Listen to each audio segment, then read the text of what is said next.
back into another episode of the Daft on Draft podcast. I'm your co-host, Corey Kennan, alongside Dalton Miller. Today, we have another Daft or Draft edition, again, where we get to spew some hot takes, and we get to decide whether or not we're buying or selling those hot takes. It's one of our favorite episodes to do every week, so we've got 4 new questions, 4 new hot takes that we're going to throw out there, and we're gonna be dafting or drafting. So before we do that, let's bring Dalton in. Dalton, welcome back. We just spoke at the wee hours of the morning, and we're back now. How was your day in Portugal? It's insane that I forgot that we recorded this morning. It's been so long. Long days here when you're waking up at 3 a.m., 3:30 a.m. It's just what my body is doing at this point of my life. I'm not quite sure what's going on. But I'm trying to hit the hay as early as possible. Still try to get 7-8 hours of sleep if I can. Usually I can't. Usually it's between 6 and 8, but it is what it is. I am surviving. The weather has turned. It is beautiful. We went for a walk today. I am taking Cruz out for walks almost every single morning as my wife gets started work before I go to the gym. It is a phenomenal time here in Portugal. I love that. That's one of the finer things in life. When my son was a baby, 6 months old, he was born in January, so he was like 6 months old during summertime. And like loading him up in the stroller. He would sleep in the stroller. He was awesome. Throw him in the bassinet and go, baby. Oh yeah. And he would just ride for and we'd go on like 5-mile walks and he wouldn't make a peep for 5 miles. Take a bottle with us if he woke up, stick it in his mouth, keep going. Oh, it was amazing. Yep. Some of the best times. But all right, let's dive into some Daft or Drafts here, Dalton. So first Daft or Draft here, we're going to talk about a running back. Ashton Jeanty obviously gets the deserved RB1 hype in this class, but we've talked about how fun of a running back class it is. And coming out of the combine, it kind of seems like Omarion Hampton, North Carolina, kind of has the RB2 buzz, kind of nose out in front of the rest of the group here. So we're talking about running backs here. Daft or Draft, Omarion Hampton will go top 20 this upcoming April. I'm going to draft it. I wouldn't draft it if I were a general manager. I think that with the talent and depth in this class, I would probably just preferably pass. I love running backs like Omarion Hampton. I don't love how backs like Omarion Hampton have recently translated to the NFL level. Specifically the one that he might be replacing in Denver, in Javonte Williams. They are, even beside, and I know that I've talked about this with Daniel Jones and with Riley Leonard, both being Duke guys and being similar players. But Omarion Hampton, although I do think that the zone eyes are better than Javonte Williams, I don't think in Denver he would be the perfect fit, but I think that Denver might end up where he ends up. And so it's just a really interesting situation. We've also seen him most recently mocked multiple times by Mel Kiper to the Dallas Cowboys at 12. So the NFL must really like Omarion Hampton, because we wouldn't have some of the top names in the industry throwing his name into the ring in the top 15 without hearing that a team or teams were valuing or the running back that high. Yeah. Let me look at the draft board here. So assuming Jeanty's up the board. I mean, if Jeanty goes to 6 to Vegas, I mean, he could go as high as 10 to Chicago. You couldn't tell me Ben Johnson doesn't see a little David Montgomery action in what Omarion Hampton can do.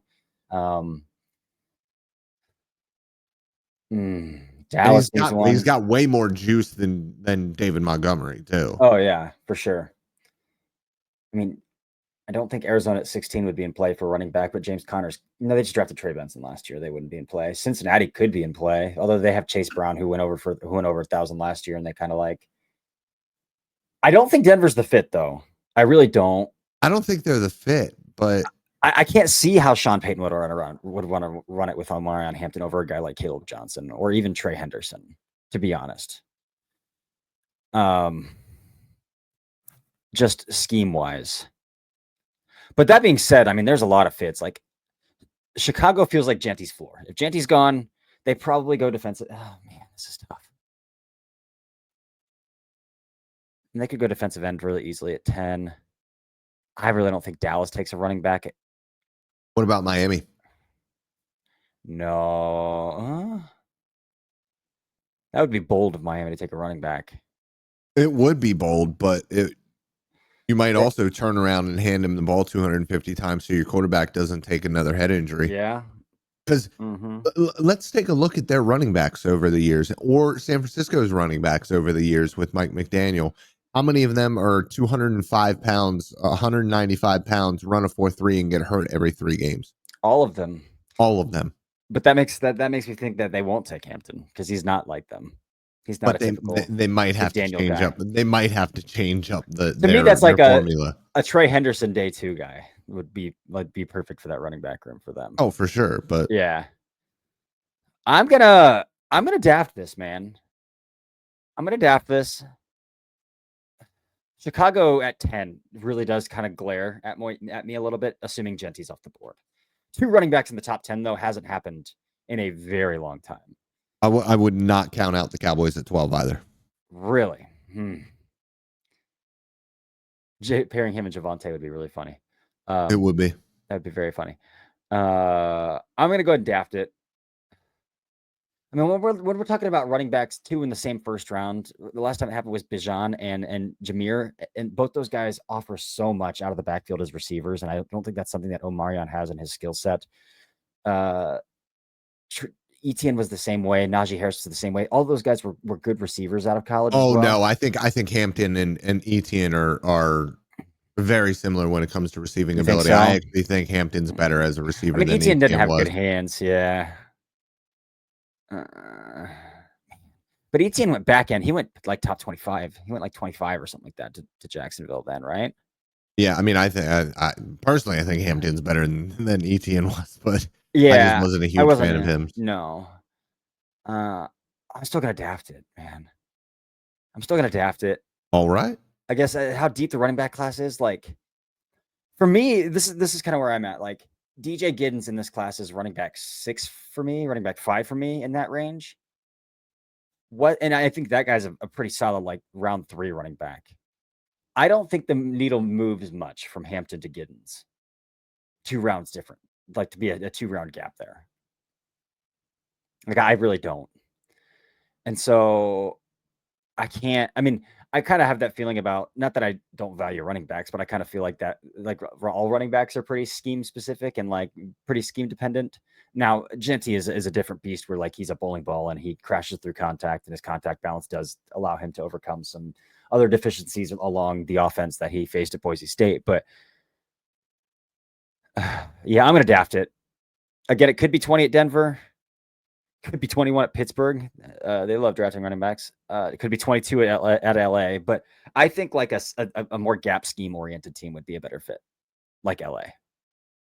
Perhaps even Minnesota. I know Kevin O'Connell does a lot of zone stuff, but they do quite. He's a McVay guy, and McVay's sprinkled in a lot of gap fun, eye candy stuff in his run game. So, I'm gonna daft it. He might go first round, but I don't think he's going top 20. All Next one here. So, even with the premium of offensive tackles, we've talked about this a lot, that every NFL team needs an offensive tackle. Even with the premium need at offensive tackle, we're going to set the over-under here at 4.5. After draft, the over-under on offensive tackles taken in the first round will be under 4.5. Yeah, it's going to be over. It's going to be at least 5. I think so. Yep. Will Campbell, Armand Membao, Kelvin Banks Jr., Josh Simmons, for me, are all no doubters. Or should be no doubters. After that, I think Josh Connerly to 32 to Kansas City is a big option. They just signed Jalen Moore, though, to $15 million a year. I know. Also, I could see Cameron Williams at right tackle to replace the right tackle that they have right now, who is horrific and expensive. Mm-hmm. Although He's locked in for both another of them year. have horrific penalty issues as well. Mm-hmm. Maybe Marcus Bowe sneaks in at right tackle there at the very end of round one. Jonas Savini was much better at right tackle than he was at left tackle. And he wasn't great at right tackle this year, but he was flip flopping all of the time this year Mm-hmm. between left and right. So, man, I'm gonna go with 5. I think Connerly ends up sneaking in at the very back end. We already talked about it being a premium, Mm-hmm. and we already know this class overall falls. I have 9 first round grades, and so I think teams are gonna go. We need this. Connerly's a great athlete.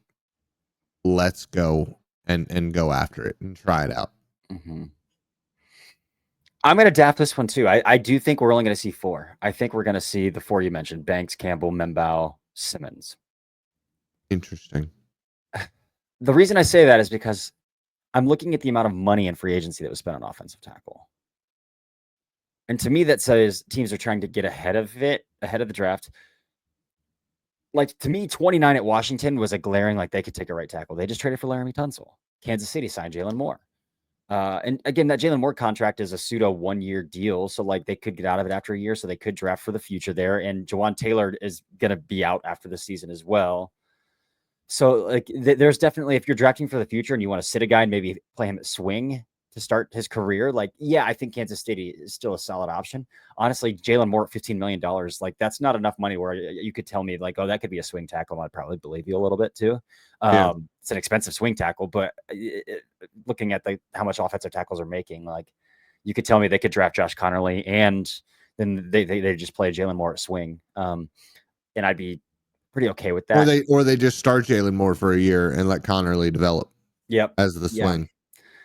Houston's another team, but Houston kind of like puzzle pieced it together with pretty expensive free agents as well. And not really solid trades, but trades. Like Cam Robinson to play left tackle now. They still have Titus Howard. They got Ed Ingram in there. Okay. I mean, so that's to say that there are like the Rams brought back Alaric Jackson and Rob Havenstein. So, like, they brought back both their tackles where we thought the Rams have a huge need at tackle. So for me, it's hard to find a fit. Cincinnati is one where they could just continue to double up on offensive linemen. They could go out and get another one. Amarius Mims played right tackle in college. They could go play him at right tackle. Orlando Brown is probably got 1 year left. Trent Brown's already gone after a year. Like, Orlando Brown isn't that good of a player anymore either. So, like, Cincinnati could do it. Arizona could do it. I guess there are quite a few teams, but again, I'm looking at the depth of this class, and all those teams are coming back up mid-round, and I'd feel much more comfortable. Like, Connerly is the wild card here. I think he's the only wild card, though, because I think nobody's drafting Gray is able to play tackle. I wouldn't draft him in the first round, but I think probably somebody will. People love Ariante Ursary. He's more of a day 2 guy. Savini seems like he's more of a day 2 guy, even as high as I am on it. Like, people seem to be more day 2 on him. Bo's the same way. Another wild card would be if you consider Donovan Jackson a tackle or a guard. I think the NFL probably sees him as a guard with the ability to start in a pinch at tackle. Yeah, me too. So I'm not really counting Donovan Jackson in this scenario. I think Cam Williams is way out of first round conversation at this point, just how his season ended. Should be. Should be. So Connerly really is the wild card here. But Connerly's so fascinating too, where, like, his best tape are against his best opponents, and his worst tape are against the worst level of competition he played all season. Like, he put out really bad tape against Idaho, really bad tape against teams like Purdue. Like, the worst teams on his schedule so it always seems like he tries to match competition. So there is an element of consistency that's missing there. But he is a former 5-star and a top-tier athlete. So that's the thing. The team sitting at the back end of the first round, though, either traded for Laramie Tunsil or spent money on offensive tackle and free agency. So I think I'm still going to daft this. Now, we could talk top of round 2 where we've got Cleveland, New England, Tennessee could even double up, even though they just paid Jalen Moore a bunch of money. Vegas, that's where you start to see teams like we could see a big run of offensive linemen heading in. The Jets, huge run on offensive linemen heading into early second round, I think. But I'm going to stick with 4 for round 1. All right. What's the next one we got then? Daft or draft. Edge will have the most players selected in round 1. Yeah, I'm gonna draft this. And I'm gonna draft this simply because of positional value. Mm-hmm. Because when we look at this class overall, I really struggle going through the first round and saying, like, there's going to be 2 quarterbacks. If there's 3 quarterbacks, the NFL made a mistake. Running back, it's the positional value is not there. Wide receiver, the class just isn't there this year to have 7, 8 guys go in the first round. Tight end will never happen. Offensive tackle, we just talked about, might not get 5. Guard will never happen. The center, obviously not. Defensive tackle, no matter how good it is, the NFL will never value it the way that they value edge. Linebacker, same deal. Corner in this class, nope, not a chance. So I think by default it has to be edge, and it's definitely edge if you consider Jalen Walker an edge rusher. So for me, yeah, Abdul Carter, Shamar Stewart, Michael Williams, however you feel about him. Those 3 plus Jalen Walker, in my opinion, because I do think he will be drafted as an edge rusher. That's 4 right there. And then you're telling me one of James Pierce Jr., and I know the off the field or coachable stuff is a little bit weird there, but Pierce, Scorton, Ezra Rockwoo, Mike Green, I mean, Landon Jackson tested well. Like there's gonna be probably 6 edge rushers off of the board in the first round, and I think that's enough to take the cake. Yeah, I'm going to draft this one too. The numbers have to come from somewhere. Like Yeah, the numbers have to come from somewhere, and it's not quarterback this year. you can never have enough edge rushers on your team, and that's the other thing is you legitimately can play 3 edge rushers. 50% of the time, 60% of the time. Yeah. The only position I think could give it a run for its money is wide receiver at 5, because counting Travis Hunter as a wide receiver here. Travis Hunter, Tet, Burden, Golden, Egbuka, those 5, and Egbuka is kind of on the fringe right now. We talked about, kind of his average draft positioning right now is around like 27, 28. So Egbuka is kind of right there on the fringe, but I still think he goes first round. So I think we're sitting at 5 receivers, which I think is the only. I have a wild card for you. Who? What about Jaden Higgins? I think Jaden Higgins might slide might into the round into the first round. Wow. To me, he feels top to mid of round 2. Like, to me, that we're talking about Jaden Higgins the same way we talked about Christian Watson a few years ago coming out of North Dakota State, where he had a really awesome Senior Bowl, tested really well, like good size, fluidity, He's speed. A way better route runner. He's a way better route runner than Watson. Way better. I mean, I get it. I honestly think the other Iowa State kid might be more of one of those candidates that some team in the back end of round 1 could really love. Noel. Oh, I don't. Really, dude, I love Noel.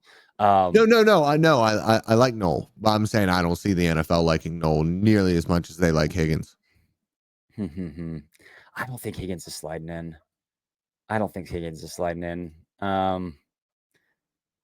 To me, this seems like a pretty set 5. Yeah. Now, if Io Manor should have gone out and done a few more things this offseason cycle, and maybe he would be in that conversation based off of his 2023 hype plus, but so that's to say, I do think 5. And again, we're talking Carter, Stewart, Williams are locks. I think those three guys are locks. Green is iffy. Scorton's iffy. Ezra Waku is starting to sound like a lock. Yeah. starting to sound like a lock. So we're talking about 4 potential locks there. But again, the numbers have to come from somewhere. Like I've even heard Mel Kiper talking about Oladejo going round 1, which I think would be very rich, very rich. But he's a freak athlete playing the position for 1 year, so but that seems like a Chris Ballard day 2 kind of pick to me. Yeah. For sure. So 4, and then we're talking outside of 4, where I struggle to see any other wide receivers outside of the 5 I mentioned. I could see Mike Green, Nick Scorton, Landon Jackson. Like there's 3 right there. James Pierce, if somebody wants to take that shot. Like, yeah. Jordan Birch. People love his athleticism and size profile. I don't love it that much. But yeah, I'm going to buy this one too. I'm going to draft this one too. Alrighty. Last one. We're going to talk about a player that we have not heard about in a very long time. He kind of went ghost on us there after his injury. And a player who came in with first round buzz and is another one, like we talked about yesterday, another one of those guys who came in as a true freshman and dominated very early on in their career. And then through summer scouting, seemed like maybe the league doesn't seem like this is a first round guy. Then he got hurt with a hip injury and hasn't tested it on anything since. After draft, Notre Dame corner Benjamin Morrison will still be a top 60 pick in the NFL draft. It's always tough to draft these because I don't know the overall injury concern with the hip. I didn't get the medical report from Indianapolis. If his medical report and recovery is coming back clean, I'm going to draft this. If not, then it's an easy draft. He doesn't go until round 5 or 6 if he gets drafted at all, because we're talking about a corner with a hip injury. Not going to happen. If any athleticism zapped, and you're not worth it. You're just not worth the pick. You're worth maybe a flyer after to see if you actually have any athleticism left. But we are talking about, in my opinion, and analytically speaking, when he was on the field, there's somebody who was, for better or worse, or for practically locked down in a defense that, Corey, I know you've kind of questioned his fluidity. They make you step up and play press man a lot. They make you work at corner. They make you be a reactive athlete. And I think when we watch him, I think the funny part about that Notre Dame defense, and the one thing that I actually hate about it, is the way that they coach their corners to carry the front shoulder in man coverage when they are pressing vertical, because they just get absolutely bullied by stop routes left and right if they're not able to kind of react to it and face guard that in time. But for me, I think technically speaking, as a zone coverage player, the mental side of the game when it comes to just Notre Dame defensive backs in general, if he has a clean bill of health, I think he showed he's athletic enough to be in that first round conversation. Clean bill of health, he's going to be a top 60 player in a class that I just struggle to look at and say, I would take that guy over Benjamin Morrison. Yeah, so I looked it up. The past 3 drafts, we've had 7 corners in each of the last 3 classes on the dot go in the top 60. I can't name 6 better corners in this class than Benjamin Morrison. Even if I do think Benjamin Morrison is firmly a mid-day 2 guy, every team is playing 70% nickel now. They need at least 3 corners who can start. And that's a numbers game. Like, you need 6 or 7 DBs in your room at a time. Especially if Hunter gets drafted as a receiver. Right, yeah. And so, like, we're talking about, again, let's scratch out Travis Hunter. Will Johnson, Jahdae Barron, Siobhan Revel. That's 3. I would probably put Azaria Thomas and Maxwell Hairston above him right now. So that's 5. After that, I don't think Trey Amos is as good as a lot of people, as high as a lot of people have Trey Amos. Darian Porter, people love Darian Porter. Darian Porter is very stiff and a rotational player in his 6th year. Zy Alexander, not a huge Zy Alexander fan. Denzel Burke, brother. If you could have gone back to school for a 5th year, you should have, but he couldn't. So like Denzel Burke's not in that conversation for me. I know you like Dorian Strong. Dorian Strong could be maybe in that conversation. I'm still not taking Strong before Morrison, and I really like Strong. Yeah. Two that I might, and this would only be 5 and 6 corners for me because I only mentioned 4 to begin with. And I mentioned 5. So this would be 6 and 7 here. Jacob Parrish, Kansas State. I knew you were going to bring up Parrish, and I agree. Kobe Bryant, Kansas. Absolutely not.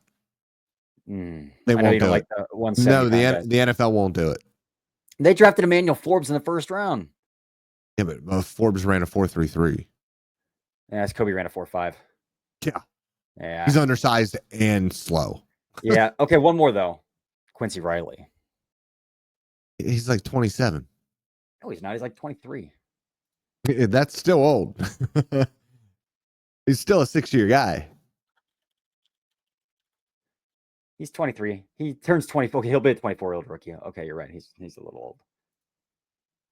Okay, so Jacob Parrish, then we'll throw Jacob Parrish in. That still puts Benjamin Morrison at 7. Yeah. And the past 3 years, we've had 7 in the top 60, so I'm going to draft this one, too. All right.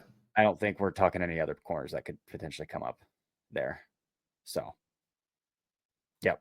Benjamin Morrison, probably that 7th guy, though, behind, again, not counting Travis Hunter, Johnson, Barron, Revel, Thomas, Maxwell, Parrish, Morrison. I think he's probably those 7 right there. If the NFL likes Parrish that much, which I think they do, dude. I think he's really good. He's really good. He's really good. And he'll hit at that size too, man. That's a bona fide nickel for a team that loves to run base nickel. Yep. I agree. All right. That was a good one. Knocked it out. 4 of them. All right. We got 2 more episodes this week. Stay tuned for what they are because we don't know what they are yet. So we'll figure that out. One's gonna be a Q&A, but that'll probably be Friday's episode. Yeah, for sure. All right. Well, until next time, I've been Corey, and I guess I am Corey. I'm not Wilby. I am Corey. That's been Dalton, and this has been the Daft on Draft podcast.